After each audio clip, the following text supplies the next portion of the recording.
भोपाल में 7वें अंतर्राष्ट्रीय धर्म सम्मेलन का आज दूसरे दिन कल आप देख रहे हैं ये देश है हमारा। वीकेंड की सबसे बड़ी बहस, खुदी कब्र खिला कमल। क्या आपको लगता नहीं है कि जितना मोदी को गाली दी जा रही है उतना कमल खिल रहा है?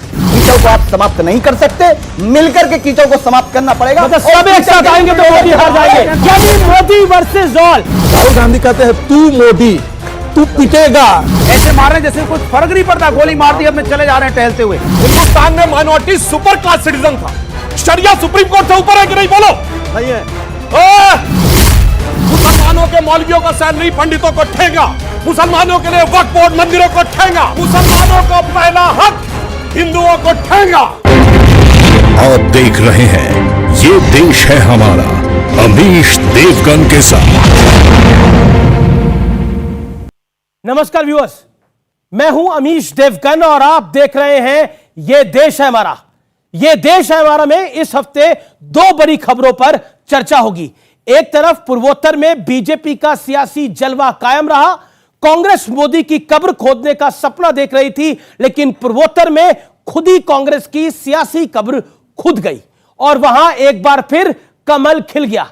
लेकिन हैरानी की बात यह है कि हारने के बाद कांग्रेस ने जो मंथन किया उसका निचोड़ यह निकला, यह तो छोटे राज्यों का चुनाव था, इस हार से पार्टी को कोई फर्क ही नहीं पड़ता। लेकिन दूसरी तरफ जीत के बाद प्रधानमंत्री मोदी ने कांग्रेस को आईना दिखाया और कहा, वो कह रहे थे मर जा मोदी, लेकिन इस देश की जनता जनार्दन कह रही है मत जा मोदी। और इसी बीच राहुल गांधी ने लंदन में खड़े होकर भारत की नेगेटिव तस्वीर पेंट करने की एक बड़ी कोशिश की है और कहा है कि भारत में अक़लियतों यानी माइनॉरिटीज को सताया जा रहा है, यानी मुसलमानों को सताया जा रहा है, क्रिश्चियंस को सताया जा रहा है, लोकतंत्र खतरे में पड़ गया है। पेगासस के जरिए मेरी जासूसी हो रही है। लेकिन जिस वक्त राहुल गांधी भारत को कोस रहे थे, ठीक उसी वक्त दिल्ली में मौजूद G20 देशों के दिग्गज नेता प्रधानमंत्री मोदी और भारत की जमकर प्रशंसा भी कर रहे थे। सवाल है कि क्या विदेश में दुष्प्रचार घरेलू पक्ष पर मिली सियासी हार का एक बड़ा नतीजा है? आज जनता जनार्दन के बीच, देश के युवाओं के बीच हर मुद्दे पर होगी वीकेंड की सबसे बड़ी बहस, खुदी कब्र खिला कमल। आज क्या सबसे बड़ा मंथन, सबसे बड़ी चर्चा इसी पर जनता जनार्दन के बीच।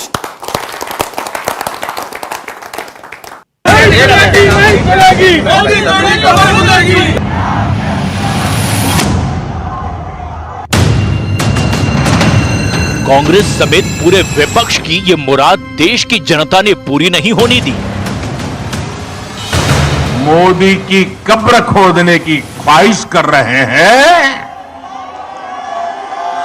जहां मौका पड़ता है कमल खिलता ही जा रहा है, खिलता ही जा रहा है। पीएम मोदी ने दो टूक कहा कि कुछ लोग उनके मरने की कामना करते हैं, लेकिन देश की जनता का इरादा कुछ और ही है। ये कट्टर लोग कहते हैं मर जा मोदी, वो कहते हैं मर जा मोदी। देश कह रहे हैं मत जा मोदी, मत जा। प्रधानमंत्री मोदी ने अल्पसंख्यक वर्ग को डराने वाले एजेंडे पर भी करारा प्रहार किया। साथियों, हमारे यहां बरसों तक माइनॉरिटीज को भी बीजेपी का डर दिखाया गया, देश विदेश में प्रोपेगेंडा चलाया गया, लेकिन अपप्रचार की इस झूठ की पोल गोवा के लोग खोलते रहे हैं। अब नॉर्थ ईस्ट के लोग भी इस झूठ की पोल खोलने में जुट गए हैं। We've got Muslims in India, we've got Christians in India, we've got different languages in India, right? They're all India. Mr. Narendra Modi says he's not. Mr. Narendra Modi says he's a second class citizen in India. ये action नहीं है बल्कि जुल्म है और ख़ास तौर से मुसलमानों के साथ ये जुल्म किया जा रहा है। अब माफिया के मुतालिक इन्होंने एक जुमला कहा था कि मैं मिटा दूंगा उनसे, तो मिटाने की बजाय सरकार का निजाम कीजिए आप। प्रधानमंत्री मोदी ने कांग्रेस की सोच पर भी सवाल उठाए। कांग्रेस कह रही है और अध्यक्ष उनके कह रहे हैं कि ये तो छोटे राज्य हैं, इनके नतीजे उतना मायने नहीं रखते। जब दिल में ही भारत को जोड़ने की भावना ना हो तो ऐसे बोल निकलते ही हैं। इस बीच राहुल गांधी ने कैम्ब्रिज के अपने भाषण में देश के लोकतंत्र को खतरा बताया। In my view, Narendra Modi is destroying the architecture of India. I think he is imposing an idea on India that India cannot absorb. सम्मान बढ़ा है, जो भारत का मान सम्मान बढ़ा है मोदी जी के नेतृत्व में, वो आज कोई और नहीं, दुनिया भर के बड़े बड़े नेता कह रहे हैं। राहुल जी किसी और की नहीं, कम से कम इटली के प्राइम मिनिस्टर उनके नेताओं की तो सुन लेते। सवाल है कि अगर मोदी को हरा नहीं पा रहे तो क्या विदेश में देश की बुराई करेंगे। सवाल यह भी कि 2024 में विपक्षी एकता का क्या होगा, क्योंकि पीएम मोदी विपक्ष के बेमेल गठबंधनों की पोल भी खोल चुके हैं।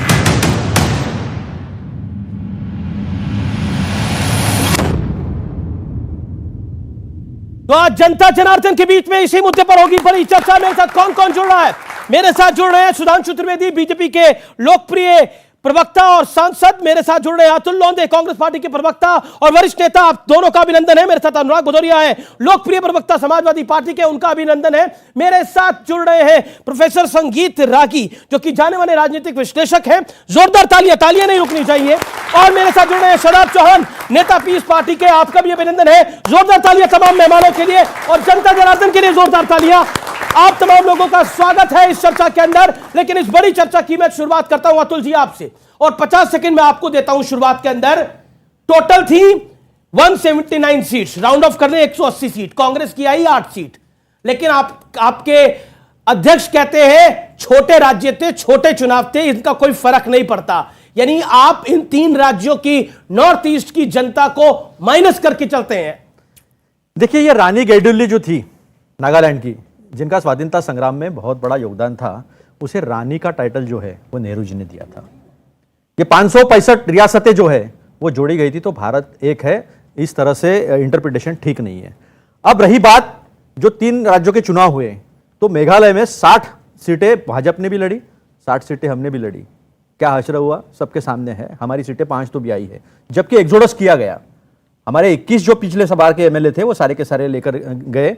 उसके बावजूद सारे नया पूरा संगठन खड़ा हुआ, नए लोग लड़ाए गए और हमारी 5 सीटें वहां भी आई है लेफ्ट के साथ मिलकर। सुनिए, मेघालय में मैं त्रिपुरा की बात कर रहा हूं। अभी मैं त्रिपुरा पे आया नहीं था। जी। त्रिपुरा में आए, हम लेफ्ट के साथ लड़े ना, उसमें क्या है, ओपनली है सब ये। तो त्रिपुरा में हमने 13 सीटें लड़ी है 60 में से, और उसमें से 5 चाहिए। अब देखिए, आप जो है देश का भी देखना पड़ेगा।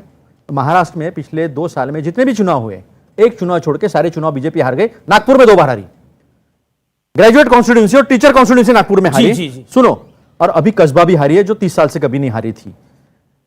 कोल्हापुर हारी, अंधेरी हारी, देगलूर हारी है, और ऐसे कई सीटें हैं जो एक साथ याद नहीं आती है, लेकिन ये सारी सीटें हारी है, तो इसकी चर्चा नहीं होती है। लेकिन 2017-18 में जितने भी चुनाव हुए, आप कह रहे हैं कि जो चार बाई इलेक्शन थे 4 सीट्स में, वो ज्यादा इंपॉर्टेंट है, 180 सीटें नहीं, आप अपने मन से इंटरप्रिटेशन आप ही बोल रहे हैं। नहीं, मैंने कुछ नहीं बोला जी, मैं कह रहा हूं, आपने बोला, आपके नेता ने बोला। अमित जी सुनिए, मैं जो यहां खड़ा हूं, मैं जो बोल रहा हूं सुन लीजिए पहले, फिर अपना इंटरप्रिटेशन कीजिए।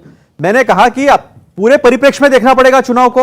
ये छोटे राज्य थे, आपके अध्यक्ष ने जो बोला है ना, आपको मैंने मेरी बात सुनिए, छोटा राज्य, मेरी बात सुनिए, आपके अध्यक्ष ने बोला। क्लास ऑफ मैथमेटिक्स, छोटे राज्य थे। बात सुनो, 60 असेंबली की है।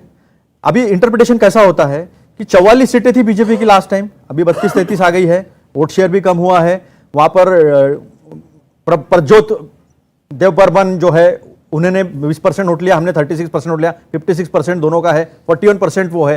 तो इंटरप्रिटेशन की बात नहीं है। लेकिन जो राज्यों में अभी चुनाव होने हैं, उसमें 2018 में हमने हराया था, लेकिन अलायंस में सीबीआई इनकम टैक्स ईडी थी। तो कर्नाटक में क्या हुआ, मध्य प्रदेश में क्या हुआ, तो सवाल सारे दुनिया में छोटे राज्य थे। आप उस सवाल को टाल रहे हो, मैं दोबारा पूछूंगा आपसे सवाल। सुधांशु त्रिवेदी, कांग्रेस ने बोला कब्र खुदेगी मोदी की, लेकिन कमल खिला पूर्वोत्तर के राज्यों में। लेकिन कांग्रेस के सर्वोच्च नेता, राष्ट्रीय अध्यक्ष बड़ा तो कोई नहीं होता किसी पार्टी के अंदर, वो कह रहे हैं कि ये छोटे राज्य थे। देखिए, जैसी जिसकी सोच होती है वैसी उसकी दृष्टि हो जाती है। तो इसलिए अगर उनको किसी चीज में छोटा नजर आ रहा है तो ये उनकी सोच के ऊपर निर्भर करता है। हम एक बात बिल्कुल ईमानदारी से कहना चाहते हैं, हां ठीक है, संख्या की दृष्टि से उन्हें छोटा राज्य कहा जा सकता है, परंतु वो दिल में कितना बड़ा स्थान रखते हैं इसका प्रमाण यह है कि प्रधानमंत्री श्री नरेंद्र मोदी जी भारत के इतिहास के पहले प्रधानमंत्री, उन्होंने नॉर्थ ईस्ट का दौरा 50 से अधिक बार किया है। आज तक कोई प्रधानमंत्री उन राज्यों में जाकर इतना महत्व नहीं दिया है। परंतु मैं एक और बात कहना चाहता हूं, त्रिपुरा का चुनाव था केवल 5 साल पहले, 2018 की बात है ना, जब वहां कम्युनिस्ट पार्टी का ऐसा शासन था कि किसी दूसरी पार्टी के लिए डंडा झंडा लगाना भी संभव नहीं होता था त्रिपुरा में। परंतु त्रिपुरा में नहीं, कम्युनिस्ट पार्टी का, कम्युनिस्ट पार्टी। आज यह माना जाता था कि क्या भाजपा कम्युनिस्ट पार्टी से लड़ पाएगी। 2018 का जब हम चुनाव लड़ रहे थे, आज स्थिति क्या हो गई कि कांग्रेस और कम्युनिस्ट दोनों मिल गए और यह सोचकर कि क्या हम भाजपा को रोक पाएंगे, और नहीं रोक पाए। आप सोचिए, इतना बड़ा बदलाव 5 साल में आ गया। और वो क्यों आया? क्योंकि ईमानदारी से उस क्षेत्र में काम किया। और जहां तक छोटे की बात है तो एक बिंदु कहना चाहूंगा, हिंदी के बड़े प्रख्यात कवि हुए हैं बिहारी जी, जिन्होंने अपनी ग्रंथ लिखा था सतसई। उसका एक दोहा है, सतसैया के दोहरे जो नावक के तीर, और देखन में छोटे लगे घाव करे गंभीर। घाव करे गंभीर, अनुराग भदौरिया, घाव करे गंभीर। लेकिन लंदन में जाकर, नहीं, अनुराग भदौरिया की बारी, लंदन में जाके राहुल गांधी कह रहे हैं अल्पसंख्यक खतरे में है भारत के अंदर। देश में रह के आपके बड़े नेता शफीकुर रहमान बर्क कह रहे हैं कि मुसलमानों के साथ अन्याय हो रहा है। एक बात बताइए, ये घाव करे गंभीर, आप मुझे बताइए कि देश के बारे में देश के बाहर जाके ये बोलना जायज है? देखिए, घाव गंभीर कैसे होते हैं? घाव गंभीर होते हैं लेकिन दर्द भी होता है, तकलीफ भी होती है, हम अंदर ही अंदर रोते भी रहते हैं। मैं सुबह सुबह आज पेट्रोल पंप पे गया, मैंने सोचा बड़ी जश्न मनाया जा रहा है, पूर्वांचल जीत गए हैं, चारों तरफ फूल बारिश हो रही है, हम भी खुश हैं, भाई बीजेपी जीती है, जनता ने वोट दिया है। पेट्रोल पंप पे गए, भैया आज सस्ती मिल जाएगा पेट्रोल, पेट्रोल वाले ने पैसा मांग लिया पूरा मुझसे। किस बात की खुशी मनाया बता दीजिए? फ्री में मिल जाए पेट्रोल? नहीं, मेरी फ्री में क्यों भाई, आप कम से कम सस्ता तो कीजिए। जो आपने हफ्ता तो नहीं मांगा ना मेरी बात, आप सस्ता तो कीजिए, कम से कम ये तो बोल देते हैं कि भैया रोजगार भी बढ़ेगा, पेट्रोल भी सस्ती होगी। सुन लीजिए मेरी बात, मैं बोलने दीजिए, मैं नहीं बोला किसी के बीच में। कमाल है भाई, इस देश में आप सत्ता तो आपको जनता दे रही है, लेकिन आप जनता को क्या दे रहे हो? तकलीफ। आपको दर्द नहीं होता अंदर? मैंने जो सवाल पूछा, आपको वोट दे रही है जनता, आपको सत्ता दे रही है, सवाल पे भी कर लीजिए अनुराग भाई, तो होना चाहिए अनुराग जी, नजर इनायत आप मेरे सवाल पे भी कर लीजिए। उस पे भी आ रहा हूं। जहां तक आप बर्क साहब की आपने बात बोली, उन्होंने क्या बोला? उन्होंने बोला कि जो आप ये बुलडोजर चलाते हैं, अरे अपराधी सरेआम गोली बारूद चला रहे हैं रोड पे, तो सरेआम बुलडोजर भी चल रहा है उन पर। बोलने तो दो, सरेआम बुलडोजर भी चल रहा है, तो बोलने तो दो ना। सरेआम बम चला रहे हैं, बम गोली चला रहे हैं, ऐसे गोली। और आपने देखा होगा पुलिस वालों को गोली मार दे रहे हैं, और गोली मारते समय देखा होगा आपने उनकी बॉडी लैंग्वेज, ऐसे मार रहे हैं जैसे कोई फर्क नहीं पड़ता, गोली मार दी, अपने चले जा रहे हैं टहलते हुए, माने जैसे कहीं घूम रहे हो। क्या है ये? उत्तर प्रदेश से क्या है भाई? उत्तर प्रदेश से नाम बोलिए बम चलाने वाले का। मेरी बात सुनिए, नाम तो बोलिए। आप जो भी नाम सुन लीजिए, मेरी बात अभी नाम नहीं बोलेंगे। आपने उत्तर प्रदेश में आपने उत्तर प्रदेश, सुन लीजिए, बात करने दीजिए, टोकिए मत, जो नहीं एक बार टोकिए मत। आप अपराधियों को सजा दीजिए, अपराधियों को जेल में डालिए, लेकिन अपराधियों को सजा पहले दे दीजिए जिससे हमारे लोग मारे ना। ठीक है, नाम बोलिए, किसको कर रहे हैं? मेरी बात सुनिए, जिसकी अतीक अहमद के गुरुद्वारे भरा, और उसी अतीक अहमद के लोगों को, उसी अतीक अहमद के लोगों को, उसी अतीक अहमद के लोगों को मारा गया। अब बोलने तो दो यार, बोलने दो पूरा। चाहे अतीक अहमद हो, चाहे देखो यार सेंटेंस, चाहे अतीक अहमद हो, चाहे अनुराग भदौरिया हो, चाहे सुधांशु त्रिवेदी हो, हिंदुस्तान में जो कानून सबके बराबर होता है, अगर आप गलती करोगे, सुनिए, आज गलती करोगे तो आपको कानून सजा देगी, लेकिन अगर आप पहले ही सजा दे दो, जो बदमाश हैं, तो कम से कम निर्दोष तो नहीं मारे जाए। मुझे समझ नहीं आ रहा क्या गलती थी जो मारा गया? शफीकुर रहमान बर्क जिनके यहाँ बुलडोजर चल रहा है उस पर नाराज हो रहे हैं, इसका मतलब उन्होंने क्या बोला? बिल्कुल उन्होंने यही बोला, उन्होंने नहीं बोला, उन्होंने यही बोला, उन्होंने ये नहीं बोला, उन्होंने यही बोला, और उनको डिफेंड कर रहे हैं। माफियाओं पे चलाओ। क्या अब आपने बीजेपी पर लगाए? ये बोला, अब आपने लगभग 3 मिनट बोला। सुधांशु जी, ऐसा है कि उनका दर्द उनका दर्द पेट्रोल पंप पे जाने पे हम बहुत गहरा समझ सकते हैं, क्योंकि सपा शासन काल में सपा के लोग तो कभी पैसे नहीं देते थे पेट्रोल पंप पे, मुफ्त में भरवा लेते थे, और बहुत से तो ऐसे लोग थे हफ्ता भी ले लेते थे। तो इसलिए उनका दर्द समझा जा सकता है कि वो जब कहे कि हम गए और लगा भाजपा की सरकार है तो कितना दर्द हो रहा होगा। शताब चौहान, क्या आपको लगता है, जो राम विषय पर आता हूं दोबारा, जो प्रधानमंत्री ने बोला कि मेरी कब्र खोदना चाहते हैं लेकिन देश में कमल खिल रहा है, और राहुल गांधी ने बोला कि यहां पर अब अकलियतों का रहना मुश्किल होता जा रहा है, इस देश के अंदर फांसीवाद हो रहा है? नहीं, ये तो कटु सत्य है, चाहे कहीं भी बोला जाए। और रही बात देश और विदेश में, तो प्रधानमंत्री जी ने भी कहा था कि पिछले जन्म में कहां पैदा हो गए, शर्म आती हो, ये भी कहीं बाहर ही बोला था, याद होगा आपको। लेकिन दूसरा विषय है कि जो बातें बोली गई, क्या यही बुक फेयर में बाइबल अगर किसी ने डिस्ट्रीब्यूट किया तो कैसे कैसे नारे लगे थे, सब भूल गए? क्या जुनैद को, नासिर को हत्या नहीं की गई? और जो पहलू खान और अखलाक की मर्डर किस नाम पे हुआ था? अखलाक के कातिलों का महिमा मंडन किया गया, उन पर बिल्डोजर नहीं चला।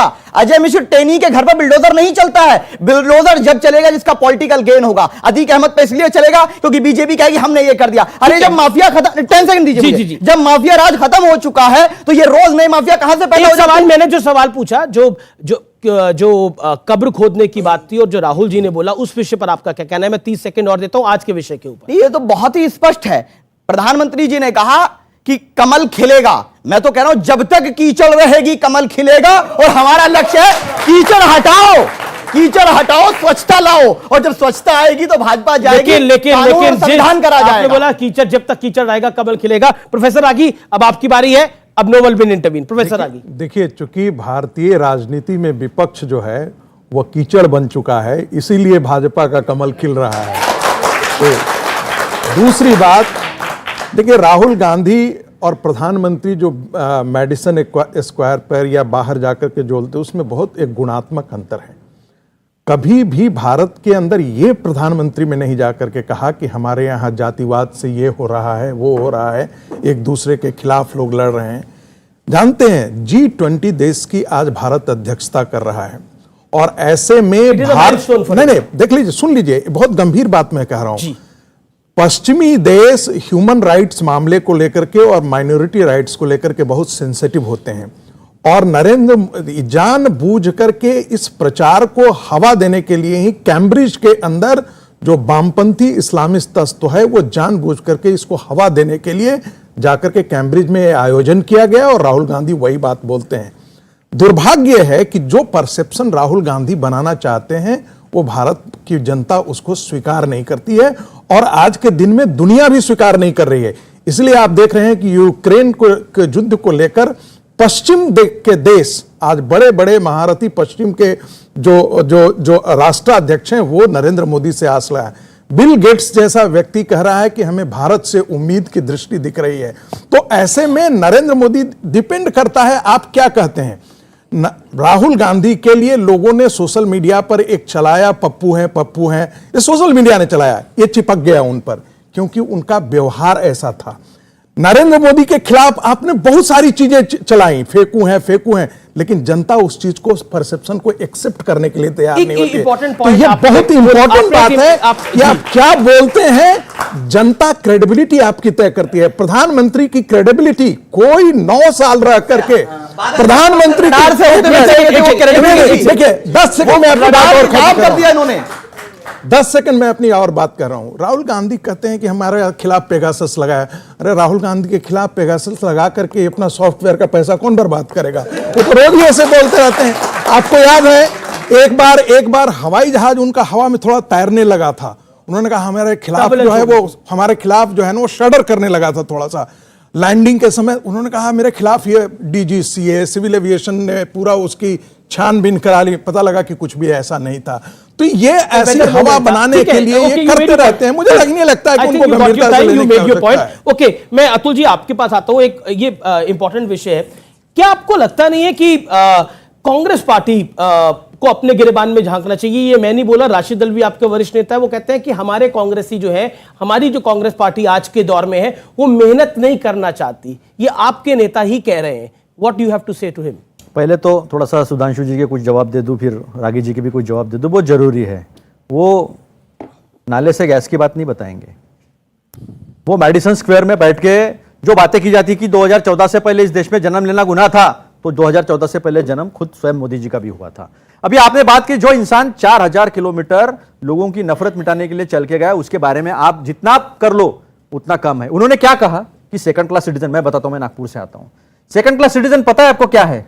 ये 90 साल से पहले रखी गई नींव है। ये गोलवलकर गुरुजी ने लिखी किताब है, उसमें कहते हैं कि हाँ तुम यहां रह सकते हो, लेकिन तुम्हें हमारे सेकंड क्लास। आपको लगता है कि भारत के अंदर जो अकलियतें रह रही हैं वो सेकंड क्लास सिटीजन है, जो राहुल जी ने बोला? एक minute, do you agree to it? नहीं नहीं, सुनो एक मिनट, मुझे बताइए, शराब चोर आपके बराबर में खड़े हुए हैं, एक मिनट, मेरी बात पूरी होने दो, मेरी बात पूरी होने दो। ऐसा नहीं कि सिर्फ उनकी बात पूरी होगी। नहीं नहीं, आपकी बात भी पूरी होगी। सवाल है सर, सवाल है, सवाल है, बात सुनो, सवाल का जवाब दीजिए। बात सुनो, क्या आपको लगता है कि इस देश का मुस्लिम और ईसाई सेकंड ग्रेड सिटीजन है, हाँ या ना? सेकंड ग्रेड सिटीजन बनाने की कोशिश भाजपा कर रही है। कैसे कर रही है? तो देखो, हाँ बताइए, अभी बताइए, जब बाकी भारत में जब बात आती है तो बीफ है, बीफ को लेकर राजनीति की जाती है, लोगों को मारा जाता है। एक मिनट, आप चाहते हैं भारत के अंदर, उत्तर प्रदेश के अंदर, बिहार के अंदर बीफ बिके? नहीं बिके, तो लेकिन फिर मेघालय में क्यों बिके? मेघालय में जाके स्टॉल लगाते हैं ये लोग। इनका एक कैंडिडेट है बराट बरनार, उसने वेश्यालय चलाया, उसने जिलिटियन, उसने मेरे को बताइए, एक सेकंड, ये बड़ा इंपॉर्टेंट है। आप जो बोल रहे हैं, एक मिनट, मेघालय में कैसे चलने दिया आपने? अरुणाचल में कैसे? आप दूसरों को बताइए, आपको मैंने बोलने का भरपूर मौका दिया, आपको बोलने का भरपूर मौका। क्या बीफ का स्टॉल लगा नहीं मेघालय में? बताइए मुझे। सुनिए, मेघालय में चलता है, गोवा में चलता है, अरुणाचल में चलता है। अतुल जी, क्या आपको लगता है कि भारत में मुसलमान और ईसाई सेकंड ग्रेड सिटीजन है, जो राहुल जी ने बोला? नहीं, आप मुझे उसका रीजन बताइए, मैं आपको कारण बताइए, मैं आपसे एग्जांपल पूछने को तैयार हूं। आपको बता रहा हूं, ये बुलडोजर से लेकर ये लोगों को जिस तरह से मारा काटा जा रहा है। अरे यार, एक मिनट, मैंने भाई जी, अगर आपको बात करनी है, तीनों बात कर लो, मैं निकल जाता हूं। नहीं, बात रखने दो। सवाल पूछा ना, सवाल पूछा, मैं जवाब दे रहा हूं। उनको 30 सेकंड बोलने दीजिए, छोटी सी रहने दो, आपने हो गया। इन एग्जांपल देने दीजिए। मैं भी जानूं कि हमारे हिंदुस्तान के अंदर इस देश की अक़लियतें कैसे कमजोर हुई है और इस देश की अक़लियतों को सेकंड ग्रेड सिटीजन है, क्योंकि मेरे पास भी कई सारे एग्जांपल है जो मैं इनकी बात सुन लूं फिर मैं बताऊंगा। बताइए, आप प्रूव करिए कि भारत में मुस्लिम और ईसाई सेकंड ग्रेड सिटीजन है। प्रूव इट, बताइए, प्रूव इट टुनाइट। अभी बताइए, आप बताइए सर, आपका टाइम है। हाँ तो सुनिए ना। हाँ बोलिए, इतना आप बोलिए। कितने भाजपा ने मुस्लिमों को टिकट दिया? कितने ये कारण है मुसलमान को? second grade सुनिए, यही रहता है, रिप्रेजेंटेशन नहीं देना डेमोक्रेसी में सबसे बड़ा। एक मिनट, एक टिकट नहीं देते ये आज, एक भी मुसलमान जो है इनके पार्टी में। आपने बोला मुसलमानों को टिकट ना देना, सुनो, मुसलमानों को टिकट ना देना, मुसलमानों को सुनो, second grade. Next point sir. फिर जो मेजॉरिटी वर्सेस माइनॉरिटी, ये सारा पॉलिटिक्स का खेल होता है। जैसा इन्होंने कहा कि धर्म की राजनीति, जो गुनहगार है, चाहे वो अतुल हो या अनुराग हो या शादाब हो, गुनहगार होता है, उसमें भी आप धर्म ढूंढते हो। इस देश के प्रधानमंत्री कपड़े से पहचान लेते लोगों को, कपड़े से पहचान लेते इस देश के प्रधानमंत्री। और सुनो, नहीं, बात सुनो, आपने ये एग्जांपल दिया, तीन एग्जांपल दिए, आपने बात सुन रहे, आप बात नहीं सुन रहे, जवाब दो। गोलवालकर की किताब अभी नहीं है, लेकिन व्यूअर्स, मैं आपको बताता हूं, इस देश के दो केंद्रीय मंत्री हैं। किरण रिजिजू कौन से समुदाय से आते हैं? स्मृति जुबिन ईरानी किस समुदाय से आती है? क्या सिर्फ एक समुदाय की बात होगी? पॉइंट ये है। और आप बोलते हैं नॉर्थ ईस्ट के अंदर अल्पसंख्यक समुदाय है कि नहीं है? वहां पर अगर बीजेपी जीत के आ रही है तो अल्पसंख्यक क्या वहां के समझते नहीं है? गोवा में अगर बीजेपी जीत के आ रही है तो अल्पसंख्यक वहां के समझते नहीं है? सिर्फ अगर इस देश में एक पार्टी चुनाव हार जाएगी, कांग्रेस चुनाव हार जाएगी, तो अक़लियतों को नुकसान हो जाएगा। ये नैरेटिव ब्रिटिश नैरेटिव है, ये नैरेटिव देश का नैरेटिव नहीं है। काफी लंबी बात हो गई। देखिए समस्या क्या है, अब आप लोगों को बहुत साफ समझ में आ गया कि वायरस कोई राहुल गांधी जी के फोन में नहीं है, कांग्रेसियों के दिमाग में है, जिस कारण से उन्हें यह नजर आता है कि सेकंड क्लास। अरे मैं ईमानदारी से कहता हूं, शमशान घाट का प्रचार किसने किया था यूपी के चुनाव में? अब अपने टर्न पे नहीं, ऐसा नहीं है, आपने भी बीच में सबके बोला है। नहीं, मैंने नहीं बोला। तो बोलिए। नहीं, मैं जवाब देता हूं, सुनिए। अरे भाई जवाब दे रहा हूं, इनका मुंह बंद करवा दो। बंद करा दो, जवाब दे रहा हूं। अरे भाई सुनिए, अरे भाई कब्रिस्तान कुफ्र है इस्लाम के हिसाब से। हिंदुस्तान में माइनॉरिटी सुपर क्लास सिटीजन था। शरिया सुप्रीम कोर्ट से ऊपर है कि नहीं? बोलो। नहीं है। अच्छा ये बताओ, सूख जाए। सुनिए, मुसलमानों को 4 बीबी, हिंदुओं को 1, मुसलमानों के मौलवियों का सैलरी पंडितों को ठेंगा, मुसलमानों के लिए वक्फ बोर्ड मंदिरों को ठेंगा, मुसलमानों के लिए शरिया हिंदुओं के लिए ठेंगा, और इतना ही नहीं, मुसलमानों को पहला हक हिंदुओं को ठेंगा। और ये बात एक सेकंड डॉक्टर ये बात किसने बोली थी? व्यूअर्स एक सेकंड सवाल लूंगा मैं, सुनिए, डॉक्टर मनमोहन सिंह ने बोला, नेता ने बोला कि मैं मुसलमानों के लिए इससे ज्यादा क्या कर सकता था, मैंने 16 हिंदू मरवा दिए गोली चलवा। व्यूअर्स ये देश है हमारा में रुकेंगे एक ब्रेक के लिए, लेकिन ब्रेक के बाद पब्लिक के होंगे सवाल, नेताओं के होंगे जवाब। आप देखते रहिए वीकेंड का सबसे भरोसेमंद और सबसे ज्यादा देखे जाने वाला कार्यक्रम ये देश है हमारा, क्योंकि ब्रेक के बाद कुछ बड़ा होने वाला है ये देश है हमारा में। उनके जो एजेंट थे उनसे मैं क्या बात करूं? अरे भाई कैमरे पे जाके आप बोल रहे हैं, वो तो आज के तारीख में इज्जत है, मुद्दे पे बात करो, मुद्दे पे बात महंगाई और विकास की तरफ महंगाई बोलिए, इंग्लैंड में कितनी है विकास की तरफ महंगाई, बोलिए इटली में कितनी है विकास की तरफ महंगाई।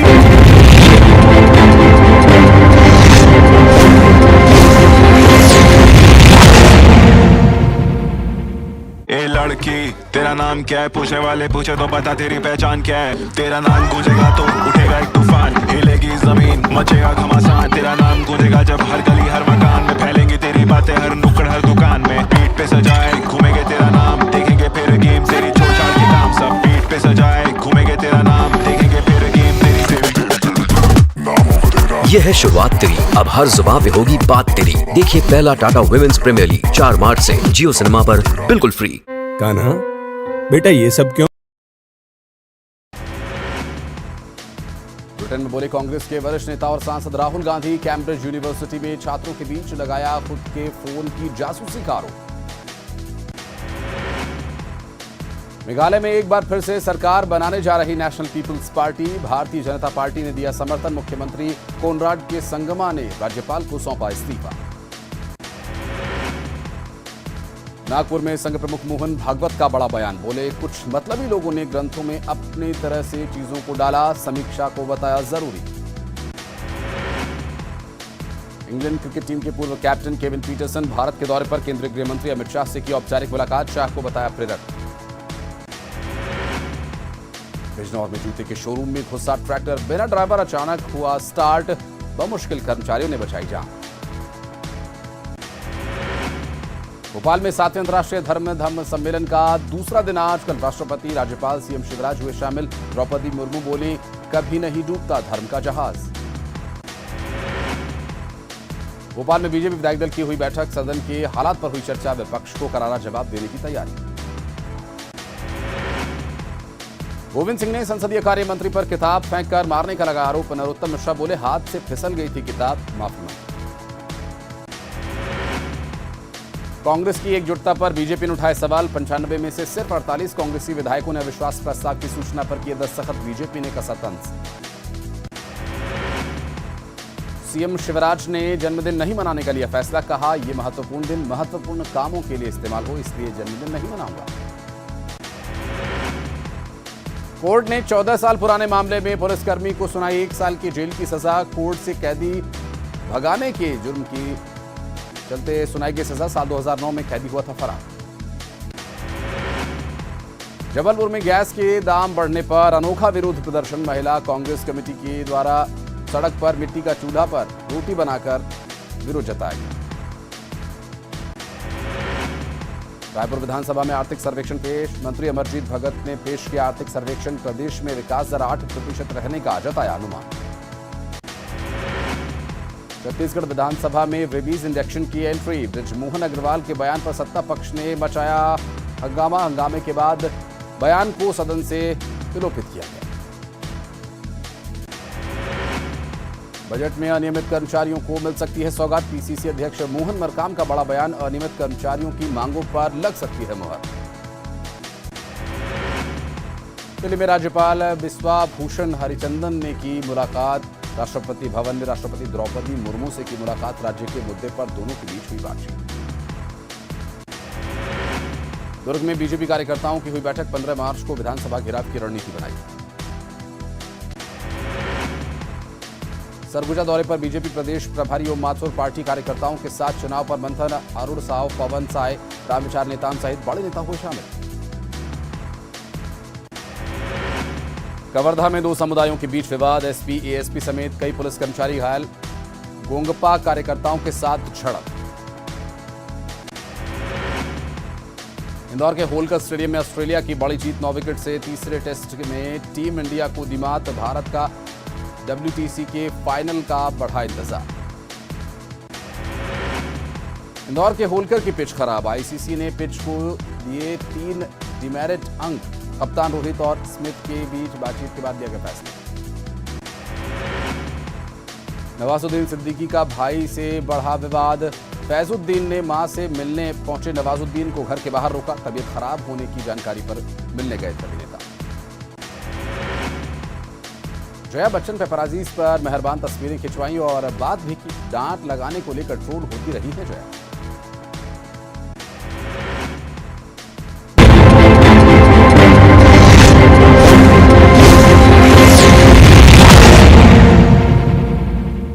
वेलकम बैक व्यूअर्स, आप देख रहे हैं ये देश है हमारा का वीकेंड एडिशन। और आज इस वीकेंड एडिशन में हम बात कर रहे हैं जो कांग्रेस ने कब्र खोदने की बात कही, लेकिन खिल गया कमल। पूर्वोत्तर राज्यों के अंदर जनता जनार्दन के सवाल है इस दौर में और एक्सपर्ट्स के और नेताओं के जवाब है। सर, मेरा सवाल सुधांशु जी आपसे और मेरा सवाल अतुल जी आपसे भी है। मैं चुनाव पे वापस लौटता हूँ। सुधांशु जी, आपने पूर्वोत्तर के 3 में से 2 राज्यों में आपने चुनाव जीता, बहुत मुबारकबाद। लेकिन ये बताइए, लोकतंत्र का भी जिक्र हो रहा है, ये बताइए कि अगर सत्ता का बनना या सत्ता का बिगड़ना, इसका मतलब लोकतंत्र का बनना या लोकतंत्र का बिगड़ना वो आम लोगों के वोटों के अधिकार से जुड़ा हो, हमारे आपके वोटों के अधिकार से जुड़ा हो। लेकिन इसके बाद, क्योंकि मध्य प्रदेश में 20 साल चुनाव होने हैं, लेकिन इसके बाद सत्ता का परिवर्तन अगर डर के आधार पर हो जाए, सत्ता का परिवर्तन अगर धमकी के आधार पर हो जाए, नोट के आधार पर हो जाए, सांसदों और विधायकों के खरीद फरोख्त के आधार पर हो जाए, तो ऐसे में लोकतंत्र कहाँ है? फिर मतलब चुनाव आयोग क्या करे? अपना जॉब छोड़ दे। फिर लोकतंत्र ऐसे में कहाँ है? एक सवाल आपसे, लेकिन दूसरा सवाल आपसे है अतुल जी। आपने कहा कि वामपंथियों का, तो सर जब आप केरल से भारत जोड़ो यात्रा की शुरुआत कर रहे थे तो आपके कांग्रेस के जो लीडर हैं उन्होंने कहा था कि वामपंथी दीमक की तरह देश को खा रहे हैं, बीजेपी के साथ वो सत्ता में आ रहे हैं, लेकिन आप केरल में उनकी विखालफत करते हैं, लेकिन वहीं त्रिपुरा में आप उनके साथ सरकार बनाते हैं। ये दो त्रिपुरा में सरकार नहीं बनी, साथ लड़े, लेकिन पिछली बारी से सीटें कम हो गई। दोनों को अच्छे सवाल है, एक एक करके जवाब दीजिए। वो कह रहे हैं कि चुनाव जीतने का मतलब लोकतंत्र के जीतना है। का मतलब जानते क्या होता है कि अगर हमारी गवर्नमेंट सेंटर में जीत जाए तो हम राज्य की सारी विपक्ष की सरकारों को बर्खास्त कर दें, ये कहते हुए कि इनको अब शासन करने का अधिकार नहीं है क्योंकि ये केंद्र में हार गए। देखिए, इन्होंने भी कहा कि राहुल गांधी जी की यात्रा का वर्णन किया, मगर इंग्लैंड में उनको देख के मुझे एक बात तो समझ में आ गई। वो कहते थे ना यहां कि सर्दी है थोड़ी, आप डर रहे हो इसलिए टी शर्ट पहनते थे, और वहां सूट बूट टाई में जाके पहुंच गया, मतलब वहां डर लगने लगा, वहां सर्दी लगने लगी। इसका अर्थ ये हो गया कि उस कैम्ब्रिज में जाकर अब वो बड़े जलवाए जलाल से बोल रहे हैं। तो मैं एक बड़ी ईमानदारी बात पूछना चाहूंगा, आप इंग्लैंड में पता है कितनी रेट ऑफ इन्फ्लेशन और rate of growth? Okay, Atul ji की बारी है। अतुल जी, उनका जवाब कि आप वामपंथियों के साथ केरल में लड़ते हैं, पूछ लीजिए, और त्रिपुरा में समझौता करते हैं। जी, आपका भी सवाल और उनका भी सवाल, उस युवक का भी सवाल। जो पार्टी का इतिहास येदियुरप्पा से शुरू होता है और आज 40 लाख पे हफ्ते पे दिखता है, वो ज्यादा सवाल न करे। जिस पार्टी ने ऐसी कोई पार्टी नहीं है, अभी सुनिए ना, आप बात करते मैं बुलाया नहीं। आप पता है ना, माल्या वाला सब ललित मोदी वगैरह सब पे कार्रवाई हुई, पता है? नीरव मोदी पे कार्रवाई हुई। नीरव मोदी प्रधानमंत्री के साथ जाता है और परिवार के साथ भाग जाता है देश को लूट के, और सारे लूट के गए, और हमारे यहाँ सबको सजा हुई। और 2G का जब केस है, नीरव मोदी को सुनो, बोलो एक केस बताओ। नहीं बोला नीरव मोदी को, नीरव मोदी पे भागे ना आपके साथ, प्रधानमंत्री के साथ कोई लेटर नहीं, सब नीरव मोदी प्रधानमंत्री के साथ डावोस में गया, वहीं से फैमिली के साथ भाग गया। अभी एक बात प्रधानमंत्री के साथ भागा नीरव मोदी, ये this is demeaning, this is not demeaning.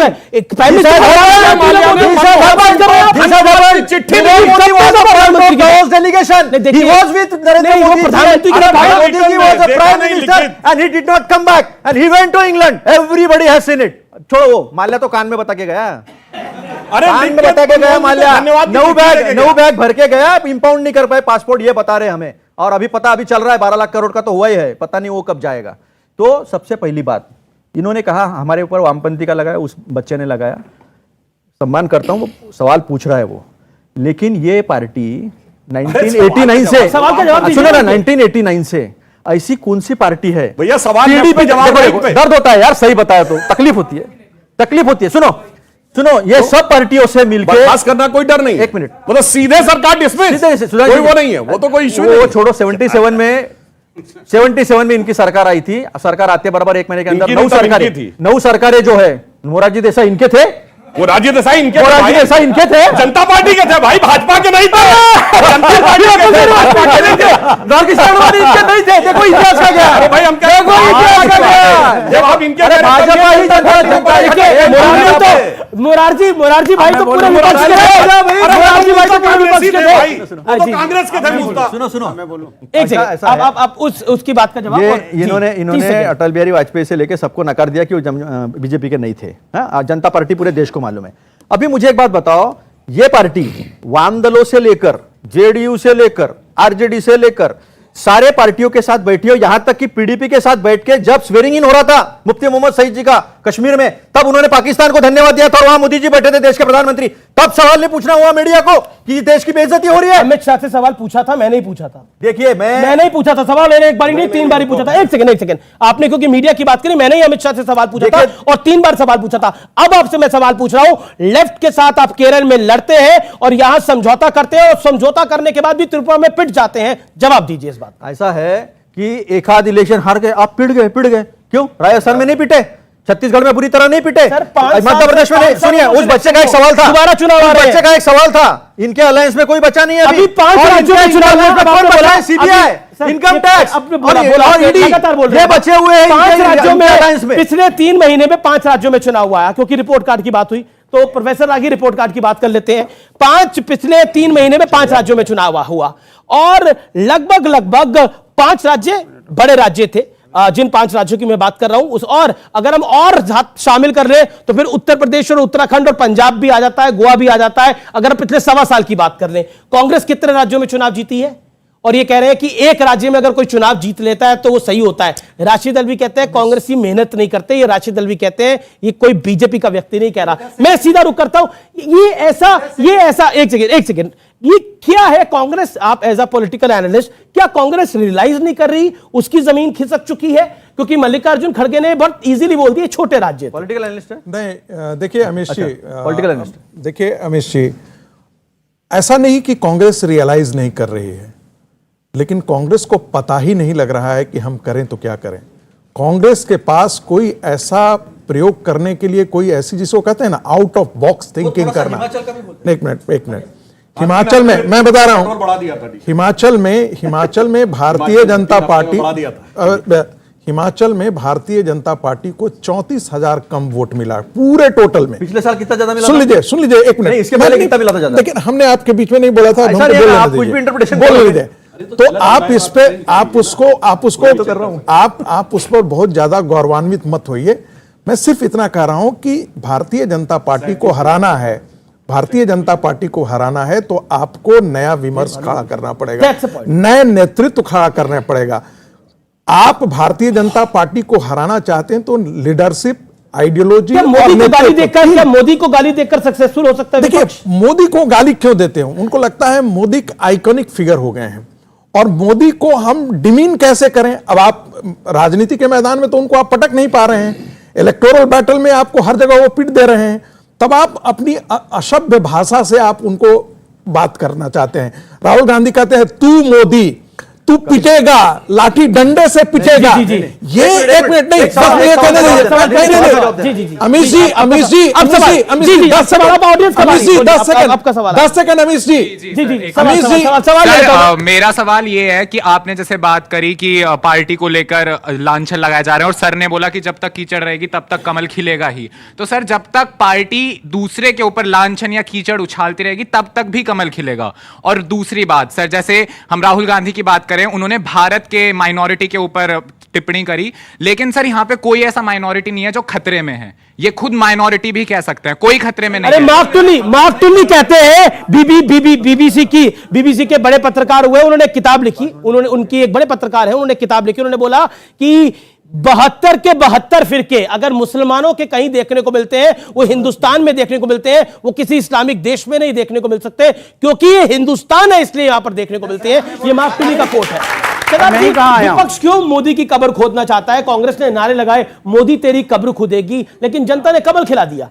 नहीं, राजनीति में कब्र खोदने जैसी भाषा बहुत से लोग इस्तेमाल करते रहे हैं, मिट्टी में मिला दूंगा, ये कर दूंगा, तो दोनों तरफ से है। मैं किसी भी असभ्य भाषा का समर्थन नहीं करता, लेकिन किसी ने कहा था जर्सी गाय, याद होना चाहिए। मिट्टी में मिला दूंगा, कौन सी गर्लफ्रेंड कहा था? 100 करोड़ की गर्लफ्रेंड क्या बोला था? ये बातें हुई हैं, दोनों तरफ से हुई है, मैं दोनों का खंडन करता हूं, पूरा पढ़ना चाहिए आपको। दूसरी चीज यह है कि कीचड़ के रिगार्डिंग में बोल रहा हूं कि कीचड़ को समाप्त करने के लिए जो सियासी कीचड़ है, जो लोकतंत्र की दुश्मन है, जो जितनी भी हमारी एजेंसीज हैं उनका दुरुपयोग करती है, विधायकों को खरीदने का इस्तेमाल करती है, मुसलमान हो, सिख हो, ईसाई, उनको डराने का काम करती है, दलितों को डराने का काम करती है, ऐसी कीचड़ को समाप्त करने के लिए मैं कांग्रेस से कहूंगा जब तक अनुराग और शादाब नहीं रहेंगे उस कीचड़ को आप समाप्त नहीं कर सकते, मिलकर के कीचड़ को समाप्त करना पड़ेगा। सब एक साथ आएंगे तो मोदी हार जाएंगे, तो कहानी वही आ रही है, यानी मोदी वर्सेस ऑल, मोदी को निपटाना है, सबको साथ आना है। सुधांशु त्रिवेदी इसका जवाब, अब ये लड़ाई सामने है, ये जैसा 2019 में हुआ वैसे ही हो रहा है। मैंने बोला ही नहीं तो मुझे मेरा जवाब कहां मिलेगा? उन्होंने तो बोला ना, अभी आप नहीं बोला था,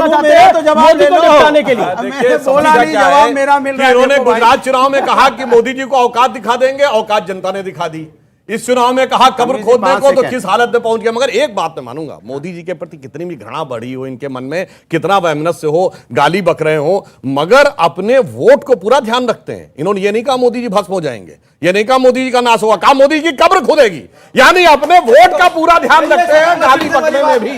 अन्यथा भारतीय संस्कृति है, भारतीय ये जो है किसी को कहा जाता है ये भस्म हो जाएगा, क्रिश्चियनों के कभी नहीं कहा जाता कब्र खुदेगी। इनका नजरिया देखो क्या होता है, बराबर लेके आए, कपड़े पहचानेंगे, शमशान घाट और ये कहावत है कि जो दूसरे के लिए गड्ढा खोदता है आखिर में उसी में गिरता है। ओके, उन्होंने कहावत बोली जो दूसरे के लिए गड्ढा खोदता है वो उसी में गिरता है, लेकिन आपने कब्र खोदी, मोदी के लिए गिर गए खुद।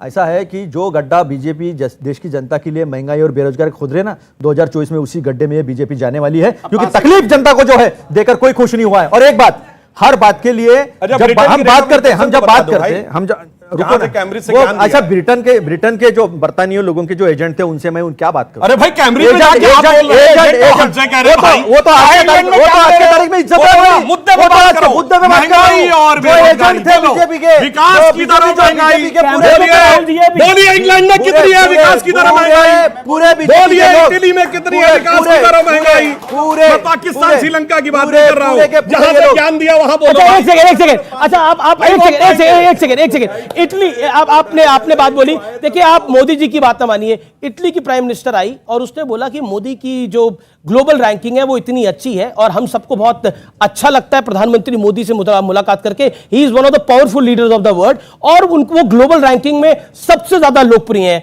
आप मोदी की बात ना मानिए, इटालियन पीएम की बात तो मानते ही होंगे। एक बात आप बराक ओबामा जी मानेंगे? एक बराक ओबामा जी की बात मानेंगे? जो प्रॉमिस लैंड में 2011 में G20 की बैठक चल रही थी, पूरा दुनिया रिसेशन के अंदर था, उन्होंने कहा, बराक ओबामा जी ने मनमोहन सिंह साहब के लिए कहा था, when he speaks world lessons, वो जब कहते हैं दुनिया सुनती है। क्यों नहीं मानेंगे? मैं बराक ओबामा की सारी बातें मानता हूं, तो हमने बराक ओबामा को चुन के दिया था, बराक ओबामा को वोट करें, हमने क्या बराक ओबामा ने जो राहुल जी ने के लिए बोला वो आप मानते हैं?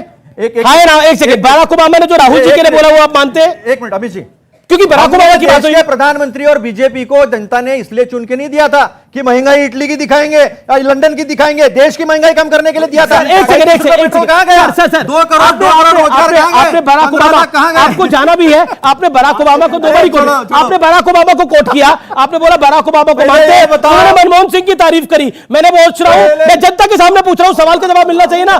बराक ओबामा ने जो राहुल जी के बारे में बोला था वो मानते हैं कि नहीं मानते? हाँ या ना? क्या बोला था बताओ? क्या बराक ओबामा ने राहुल जी के बारे में जो बोला था वो आप मानते हैं कि नहीं मानते? आप बताओ ना क्या बोला था राहुल जी के बारे में? उन्होंने बोला था, एक सेकंड, राहुल जी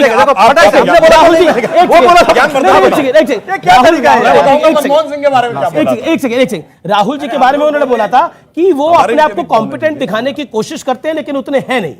देखिए, अभी बराक ओबामा जी ने कहा था कि कॉम्पिटेंट दिखाने की कोशिश करते हैं, नहीं है, तो ये उनका ओपिनियन हो सकता है, लेकिन मानते नहीं मानते, मैं बहुत कॉम्पिटेंट मानता हूं। मैं उस इंसान को जो सज्जन है, जिसकी भाषा अच्छी है, जो देश को जोड़ने के निकालने की बात करता है, वो मसान घाट और कब्रिस्तान की बात नहीं करता, वो कपड़े से लोगों को नहीं पहचानता, वो कहता है ये मेरा भारतीय है, उसको सीने से लगाता है, इसलिए मेरे को मेरा नेता का अभिमान है। अब बताओ मुझे चुन के क्यों दिया था? क्या इटली की महंगाई दिखाने के लिए दिया था? क्या इन्होंने बहुत इंग्लैंड की सही महंगाई सवाल दिखाने के लिए दिया था? किया। इन्होंने बहुत अच्छा, तो भाई पहला इंटरव्यू इटली के अखबार को काहे दिए थे कुछ दिन पहले? व्यूअर्स, हमारे साथ अब कांग्रेस के प्रवक्ता नहीं है, लेकिन अब मैं आपको प्रधानमंत्री मोदी की एक बाइट सुना रहा हूं, जिस बाइट में प्रधानमंत्री कुछ महत्वपूर्ण बात कह रहे हैं और वो संदेश दे रहे हैं विपक्षियों को। आइए सुनते हैं, सुनिए जरा व्यूअर्स, आप भी सुनिए ध्यान से। ये कट्टर लोग कहते हैं मर जा मोदी, वो कहते हैं मर जा मोदी, देश कह रहे हैं मत जा मोदी, मत जा। हमने यूपी में देखा हाल, सपा का क्या हाल हुआ, आपकी पार्टी का क्या हाल हुआ, हमने यूपी में देखा। हमने उत्तराखंड में देखा कांग्रेस का क्या हश्र हुआ। यूपी में मैं कांग्रेस का हश्र नहीं कह रहा क्योंकि वो तो कहीं बचा ही नहीं। उसके बाद हमने देखा पूर्वोत्तर के राज्यों में क्या हुआ, हमने देखा बाकी राज्यों में क्या हाल हुआ। क्या आपको लगता नहीं है कि जितना मोदी को गाली दी जा रही है उतना कमल खिल रहा है? नहीं, मैंने आपको बताया, पहले भी बताया कि कीचड़ और कमल का एक अजीब रिश्ता है और हमारा लक्ष्य है कि वो कीचड़ समाप्त हो। दूसरी बात, इंदिरा जी के दौर में भी लोग ये समझते थे, उनको भी ये अहंकार था, उन्होंने भी गलती की थी, उन्होंने ये गलती की थी, वो समझती थी कि मैं ही हमेशा प्रधानमंत्री रहूंगी। आज वही गलती भारतीय जनता पार्टी कर रही है। ये कह रहे हैं कि आपको हमारी बात मानना पड़ेगा। इनकी हिपोक्रेसी देखिए कि जो गौ माता मैं सम्मान करता हूं, वो इनके लिए यहां पे मम्मी है और नॉर्थ ईस्ट में जाके वो यम्मी है। ये कौन सी आइडियोलॉजी अपनाना चाहते हैं? दूसरी चीज ये कि जहां मुसलमानों को या सिखों क्रिश्चियंस को इस तरीके से आप डिस्क्रिमिनेट करेंगे, जो डिस्क्रिमिनेट किया है? मैं बता रहा हूं ना कि क्या कोई बुक डिस्ट्रीब्यूट करना, जो धर्म ग्रंथ, हम सबका सम्मान करते हैं। अब बताइए, बुलडोजर चल रहा है, अगर अतीक के गुर्गों पे बुलडोजर चल रहा है तो सीने पे सांप आपके क्यों लौट रहा है? बिल्कुल इसलिए लौट रहा है क्योंकि मैं स्वतंत्रता सेनानी और अंबेडकर जी के अतीक अहमद का स्वतंत्रता सेनानी है, माफिया है। अरे सुन लीजिए, पूरी बात सुन लीजिए। अतीक अहमद माफिया है, सुन लीजिए, पूछ के देखो लोगों जो माफियाओं के बीच में रहते हैं, अपने घर से बाहर निकलने में जिसको डर लगे। अतीक अहमद को 2004 में समाजवादी पार्टी ने पाला, उसके बाद बसपा ने पाला। और सुनो, बात सुननी पड़ेगी इसकी, कृष्णानंद राय की बेवा गली गली घूमती रही अपने पति को इंसाफ दिलाने के लिए, इंसाफ नहीं मिला। मुख्तार अंसारी के मामले, जुनैद की मां, पहलू खान की बीवी, ऐसे बहुत से मामले हैं और सबके साथ न्याय होना चाहिए। लेकिन जब डिस्क्रिमिनेशन होगा, अखलाक के कातिलों का महिमामंडन करेंगे, अखलाक के कातिलों का महिमामंडन करेंगे। नहीं, गलत बोला आपने, अपराधी अपराधी होता है, अपराधी अपराधी होता है। अखलाक के कातिल को किसी ने सांसद बनाया? अतीक अहमद को सांसद बनाया गया, मुख्तार अंसारी को सांसद बनाया गया, मंच में जगह दी गई योगी जी की रैली में। दो फैक्ट रख देता हूं। अखलाक का जब विषय हुआ, एकदम बोल पड़ेंगे तो पहले इनकी बात कर दूं। पहलू खान में तो राजस्थान में कांग्रेस सरकार आ गई, क्यों नहीं चार्जशीट कर दिया? अगर फैक्ट थे तो कर देना चाहिए था ना, कोर्ट में अब तक 5 साल में सजा करवा देनी चाहिए थी। कई लोग क्या है कि खबरें सुनना भी नहीं चाहते आजकल के टाइम में।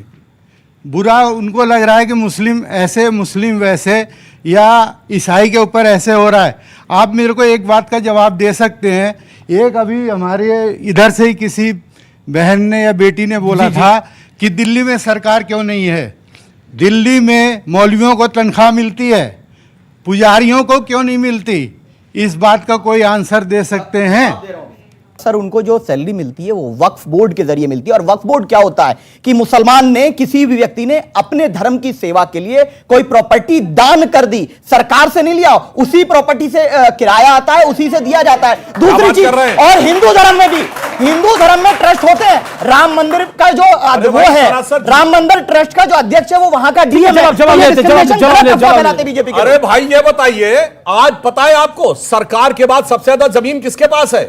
वक्फ बोर्ड के पास। ये मुसलमानों ने सेवा के लिए दे दिया। 2014 सुनिए, आप भी दीजिए, आप भी दान करिए। क्या समस्या है? अपने टाइम पे बोले, अपने टाइम पे बोले, वो बीच में नहीं बोले। 2014 के चुनाव से जस्ट पहले मार्च 2014 में केंद्र सरकार ने जाने से पहले यूपी की सरकार ने 120 प्राइम प्रॉपर्टीज दिल्ली की वक्फ बोर्ड को दे दी। कह रहे हैं कि सब दान के किया है। अब मतलब मैं बुरा नहीं मानना चाहिए, मैं किसी के प्रति असम्मान नहीं। एक तरफ कहते हैं कि साहब हमारी कम्युनिटी तो बहुत गरीब है, उसकी स्थिति यह है कि पंचर बनाते हैं और दान इतना दे देते हैं, मिसाइल बनाते हैं। कौन बोला? मिसाइल बनाते हैं, मिसाइल बनाते हैं। और हम एपीजे अब्दुल कलाम हैं, हम मोहम्मद सिराज हैं, उसको अपना